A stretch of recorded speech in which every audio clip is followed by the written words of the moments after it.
Ram Charan ಸ್ಟಾರಿಂಗ್ the most awaited Peddi trailer YouTube official channel ಅಲ್ಲಿ ಇನ್ನಷ್ಟೇ release ಆಗಿದೆ. Movie ಟ್ರೇಲರ್ನ ಬೇರೆ ಬೇರೆ ಸ್ಟೇಜ್ ಅಲ್ಲಿ ನೋಡ್ತಾ ಹೋದಾಗೆ ನನ್ನ ಒಪಿನಿಯನ್ ಚೇಂಜ್ ಆಗ್ತಾ ಹೋಯಿತು. ಎಡಿಟಿಂಗ್ ಯಾರು ಮಾಡಿದಾರೋ ಗೊತ್ತಿಲ್ಲ, ಅವ್ರಂತರೂ ಒಳ್ಳೆ ಕೆಲಸ ಅಂತರೂ ಮಾಡಿಲ್ಲ. ಮತ್ತೆ ಈ ಮೂವಿಯಲ್ಲಿ ಒಂದು ಮೇಜರ್ ಮಿಸ್ಟೇಕ್ ಮಾಡಿದ್ದಾರೆ, ಕ್ಲಾಸಿಕ್ ಮಿಸ್ಟೇಕ್ ಅನ್ನ ಮಾಡಿದ್ದಾರೆ. ಅದರಿಂದ ಇಡೀ ಪ್ಯಾನ್ ಇಂಡಿಯಾ ಮೂವಿ ಆದ್ರೂ ಈ ಟ್ರೇಲರ್ ಆ ಪ್ರೀಮಿಯಂ ಲುಕ್ ಅನ್ನ ಕೊಡೋದಿಲ್ಲ, ಆ ವೈಬ್ ಅನ್ನ ನಮಗೆ ಕೊಡೋದಿಲ್ಲ. ಸಿನಿಮಾದ ಕಂಟೆಕ್ಸ್ಟ್ ಬಗ್ಗೆ ಮಾತಾಡೋದಾದ್ರೆ ಆರಂಭ ಚೆನ್ನಾಗಿತ್ತು. ಅಲ್ಲಿ ನಮಗೊಂದು ಗ್ರೌಂಡ್ ತೋರಿಸ್ತಾರೆ. ಗ್ರೌಂಡ್ ದಲ್ಲಿ ಆಟಗಳು ಬದಲಾಗ್ತಾ ಇರ್ತವೆ, ಬಟ್ ಗೆಲ್ಲೋದು ಮಾತ್ರ ವಿನ್ನರ್ ಮಾತ್ರ ಒಬ್ಬನೇ ಆಗಿರ್ತಾನೆ. ಯಾವುದೇ ರೀತಿ ಆಟ ಆಗಿರ್ಬೋದು, ಕ್ರಿಕೆಟ್ ಆಗಿರ್ಬೋದು, ಕುಸ್ತಿ ಆಗಿರ್ಬೋದು, ಹಾಗೆ ರನ್ನಿಂಗ್ ಆಗಿರ್ಬೋದು, ಬಟ್ ಗೆಲ್ಲೋದು ಮಾತ್ರ ನಮ್ಮ ಪೆದ್ದಿ ಮಾತ್ರ, ಲೈಕ್ ಅವರ ಸೌತ್ ಇಂಡಿಯನ್ ಹೀರೋಸ್. ಅಷ್ಟರಲ್ಲಿ ಇನ್ನೂ ಏನೋ ರಾಮ್ ಚರಣ್ ಅವ್ರ ಬಗ್ಗೆ ತೋರಿಸ್ತಾರೆ ಅಂತ ನಾವು ವೇಟ್ ಮಾಡ್ತಾ ಇದ್ದೆ. ಅಷ್ಟರಲ್ಲಿ ಶಿಫ್ಟ್ ಆಗುತ್ತೆ, ನಮ್ಮ ಹೀರೋಯಿನ್ ತೋರಿಸ್ತಾರೆ ಜಾನ್ವಿ ಕಪೂರ್ ಅವರು. ಇವ್ರ ಮೇಲೆ ಡೈರೆಕ್ಟರ್ ಜಾಸ್ತಿ ಫೋಕಸ್ ಮಾಡಕ್ ಹೋಗಿಲ್ಲ, ಸೊ ನಾನು ಜಾಸ್ತಿ ಫೋಕಸ್ ಮಾಡಕ್ ಹೋಗಲ್ಲ. ಇವರು ಸೇಮ್ ಇಂಪೋರ್ಟೆಡ್ ಫ್ರಮ್ ದೇವರ ಫಿಲ್ಮ್ ತರ ಇದೆ, ಅವರ ಸೇಮ್ ಕಾಸ್ಟ್ಯೂಮ್ ಆಗಿರ್ಬೋದು, ಸೇಮ್ ವೈಬ್ ಕೊಡ್ತಾರೆ. ಅದೇ ರೀತಿ ಇವರು ಒಂದೆರಡು ಸೀನಲ್ಲಿ ನಾನು ನೋಡಿದೆ, ಬರೀ ಸೀರೆ ಸೆರಗಣ ಕಿತ್ ಬಿಸಾಕೋದು, ಬಿಕಾಸ್ ಯು ಡೋಂಟ್ ಕೇರ್. ಈ ಪಾಯಿಂಟ್ ವರೆಗೂ ನಂಗೆ ಓಕೆ ಅನಿಸ್ತು.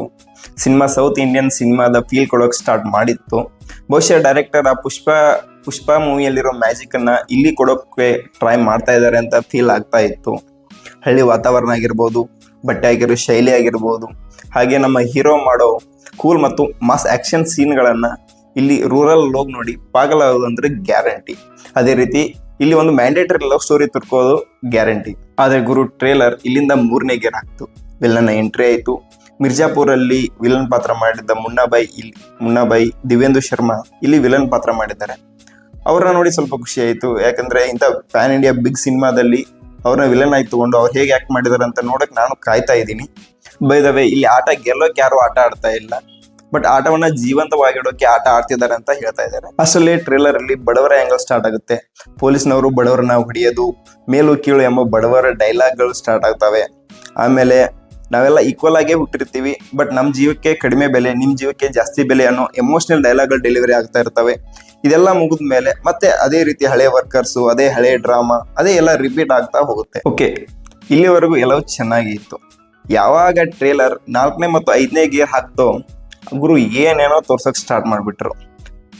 ಹೀರೋ ಕ್ರಿಕೆಟ್ ಆಡ್ತಾ ಇರ್ತಾನೆ, ಅಲ್ಲಿಂದ ಅಖಾಡದ ಕುಸ್ತಿಗೆ ಬರ್ತಾನೆ, ಅಖಾಡದ ಕುಸ್ತಿಯಿಂದ ಡೈರೆಕ್ಟ್ ಮ್ಯಾಟ್ ಕುಸ್ತಿಗೆ ಶಿಫ್ಟ್ ಆಗ್ತಾನೆ. ಇದ್ರ ಮಿಡಲ್ ಅಲ್ಲೇ ಇಷ್ಟೆಲ್ಲ ನಡೀತಿರುವಾಗ ಇದ್ರ ಮಿಡಲ್ ಅಲ್ಲೇ ಬೆಟ್ಟದ ಬಗ್ಗೆ ಮಾತು ಬರುತ್ತೆ. ಈ ಬೆಟ್ಟ ನಮ್ದೇ ಆಗಿರುತ್ತೆ ಅಂತ ಒಂದು ಡೈಲಾಗ್ಗಳು ಬರ್ತವೆ. ಇದೆಲ್ಲ ಮುಗಿದ್ಮೇಲೆ ಸಡನ್ ಆಗಿ 6ನೇ ಗೇರ್ಗೆ ಹಾಕಿ ಡೈರೆಕ್ಟ್ ಡೆಲ್ಲಿಗೆ ಬಂದ್ಬಿಡ್ತಾರೆ. ಅಲ್ಲಿ ಹೀರೋ ಟೀ ಅಂಗಡಿಯಲ್ಲಿ ಕೆಲಸ ಮಾಡ್ತಿರ್ತಾನೆ, ಯಾವ್ದಾವ್ದೋ ಗಲ್ಲಿಗಳಲ್ಲಿ ತಿರುಗಾಡ್ತಾ ಇರ್ತಾನೆ. ಈ ತರ ಲೊಕೇಶನ್ಗಳನ್ನ ತೋರಿಸ್ತಾ ಇರ್ತಾರೆ. ಅದು ಯಾವ್ದೋ ಸ್ಯಾಡ್ ಮ್ಯೂಸಿಕ್ಕು, ಆ ಲೊಕೇಶನ್, ಇದೆಲ್ಲ ನೋಡ್ತಾ ಇದ್ರೆ ನಾವು ಯಾವ ಕಾಲದ ಮೂವಿ ನೋಡ್ತಾ ಇದೀವಿ ಗುರು ಅನ್ನೋ ಒಂದು ಫೀಲ್ ಅಂತೂ ಕೊಡಕ್ ಸ್ಟಾರ್ಟ್ ಮಾಡ್ಬಿಡುತ್ತೆ. ಕನ್ನಡದಲ್ಲಿ ಟ್ರೇಲರ್ ನೋಡಿದಾಗ ಅಲ್ಲಿ ರಾಮ್ ಚರಣ್ ಅವರ ಧ್ವನಿ ಸ್ವಲ್ಪ ಡಿಫ್ರೆಂಟ್ ಅಂತ ಫೀಲ್ ಆಯ್ತು. ಬಟ್ ಅವ್ರು ಮಾಡಿಲ್ಲ ಅಂತ ನಮ್ಗೆ ಗೊತ್ತು, ಬಟ್ ಅವ್ರ ತರಾನು ಯಾರು ಮಾಡಕ್ ಹೋಗಿಲ್ಲ. ಮತ್ತೆ 2 ಭಾಷೆಯಲ್ಲಿ ಪೆದ್ದಿ ಮೂವಿ ಟ್ರೇಲರ್ನ ನೋಡಿದ ಮೇಲೆ ನನಗೊಂದು ಸ್ಟೋರಿ ಅರ್ಥ ಆಯ್ತು. ಸ್ಟೋರಿ ಏನಪ್ಪಾ ಅಂದ್ರೆ, ಇಲ್ಲಿ ನಮ್ಮ ಹೀರೋ ಒಬ್ಬ ಬಡವ, ಅವ ಒಬ್ಬ ಕೂಲಿ ಕೆಲಸ ಮಾಡೋನು. ಬಟ್ ಇನ್ ಸ್ಕಿಲ್ ವಿಷಯಕ್ಕೆ ಬಂದ್ರೆ he is a very skilful man. ಅವನು ಎಲ್ಲಾ ಸ್ಪೋರ್ಟ್ಸ್ ಅಲ್ಲೂ ಮಾಸ್ಟರಿಯನ್ನ ಪಡೆದಿರ್ತಾನೆ. ಅವನು ಕ್ರಾಸ್ ಓವರ್ ಅಥ್ಲೀಟ್ ಆಗಿರೋದ್ರಿಂದ ಒಂದು ಗೇಮಲ್ಲಿರೋ ಸ್ಕಿಲ್ಸ್ನ ಇನ್ನೊಂದು ಗೇಮಲ್ಲಿ ಬಳಸಿ ಅಲ್ಲಿ ಅವನು ಗೆಲ್ತಿರ್ತಾನೆ. ಇದೇ ರೀತಿ ಇಷ್ಟೆಲ್ಲ ಇರುವಾಗ ಅವನಿಗೆ ಮತ್ತು ಅವನ ಸುತ್ತಮುತ್ತಲಿನ ಜನರಿಗೆ ಅನ್ಯಾಯ ಆಗ್ತಿರುತ್ತೆ. ಇದ್ರ ವಿರುದ್ಧ ಹೀರೋ ತಿರುಗಿ ಬಿದ್ದು ಅವ್ರ ವಿರುದ್ಧ ಹೋರಾಡುವಾಗ ಹಾಗೋ ಹೀಗೋ ಕಷ್ಟಪಟ್ಟು ಅವ್ನು ನ್ಯಾಷನಲ್ ಗೇಮ್ಸ್ ಮಾಡಕ್ ತಲುಪ್ತಾನೆ. ಇನ್ನು ನಾನು ಹೇಳಿರೋ ಕ್ಲಾಸಿಕ್ ಮಿಸ್ಟೇಕ್ ಬಗ್ಗೆ ಹೇಳೋದಾದ್ರೆ ಅದು ತುಂಬಾ ಸಿಂಪಲ್. ಈ ಮೂವಿ ಟ್ರೇಲರ್ ಅಲ್ಲಿ ಜಾಸ್ತಿ ಡೈಲಾಗ್ ಗಳನ್ನ ಬಳಸಿದ್ದಾರೆ. ಬಿಕಾಸ್ ಆಫ್ ದಟ್ ಟ್ರೇಲರ್ ಒಂಥರ ಕಿಚಡಿ ತರ ಫೀಲ್ ಆಗುತ್ತೆ. ಎವ್ರಿ 2 ಸೆಕೆಂಡ್ಸ್ ಯಾರೊಬ್ರು ಬರ್ತಾರೆ, ಏನೋ ಒಂದು ಡೈಲಾಗ್ ಹೊಡಿತಿರೋದನ್ನ ನಾವು ಇಡೀ ಟ್ರೇಲರ್ ಉದ್ದಕ್ಕೂ ಗಮನಿಸಬಹುದು. ಫಾರ್ ದಟ್ ಒನ್ ರೀಸನ್ ಇಡೀ ಟ್ರೇಲರ್ ಅಲ್ಲಿ ಬ್ಯಾಕ್ ಗ್ರೌಂಡ್ ಮ್ಯೂಸಿಕ್ಗೆ ಶೈನ್ ಆಗಕ್ಕೆ ಸ್ಪೇಸ್ ಸಿಕ್ಕಿಲ್ಲ. ಇನ್ನು ಬೇರೆ ಸಿನಿಮಾದ ಟ್ರೇಲರ್ಗೆ ಹೋಲಿಸಿ ಹೇಳೋದಾದ್ರೆ ನಾವೊಂದು ರೆಫರೆನ್ಸ್ ಕೊಡ್ತೀನಿ ನಿಮ್ಗೆ. ಮೊನ್ನೆ ತಾನೇ ಯೂಟ್ಯೂಬ್ ಅಫಿಷಿಯಲ್ ಚಾನಲ್ ರಿಲೀಸ್ ಆದ ಲೋಕೇಶ್ ಕನಗರಾಜನ್ ಅವರ DC ಟ್ರೇಲರ್ ರಿಲೀಸ್ ಆಗಿದೆ. ಆ DC ಟ್ರೇಲರ್ಗೂ ಮತ್ತು ಈ ಪೆದ್ದಿ ಟ್ರೇಲರ್ಗೂ ಅಜಗಜಾಂತರ ವ್ಯತ್ಯಾಸ ಇದೆ. ಎಲ್ಲೆಲ್ಲಿ ಯಾವ್ಯಾವ ರೀಸನ್ಗೆ ವ್ಯತ್ಯಾಸ ಅಂತ ನಾನು ಇವಾಗ ಎಕ್ಸ್ಪ್ಲೇನ್ ಮಾಡ್ತೀನಿ. DC ಟ್ರೇಲರ್ದ ಸಿನಿಮಾಟೋಗ್ರಫಿ ಸೂಪರ್ ಆಗಿದೆ. ಡೈಲಾಗ್ಸ್ನ ಕಮ್ಮಿ ಬಳಸಿದ್ದಾರೆ. ಕಮ್ಮಿ ಡೈಲಾಗ್ಸ್ ಅಲ್ಲೇ ತುಂಬಾ ಚೆನ್ನಾಗಿ ಕ್ಲಿಯರ್ ಆಗಿ ಹೇಳ್ಕೊಂತ ಹೋಗಿದ್ದಾರೆ ಕಥೆನ.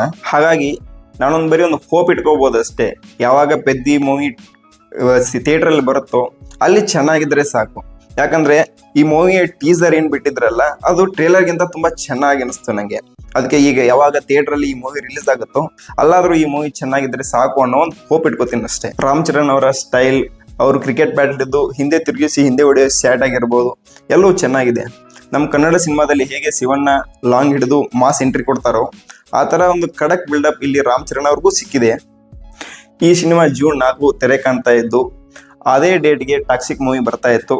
Because of global distribution issue ಇಂದ ಅದು ಪೋಸ್ಟ್ಪೋನ್ ಆಗಿರೋದ್ರಿಂದ ಈ ಸಿನಿಮಾಗೆ ಪ್ಲಸ್ ಪಾಯಿಂಟ್ ಅಂತೂ ಇದ್ದೇ ಇದೆ.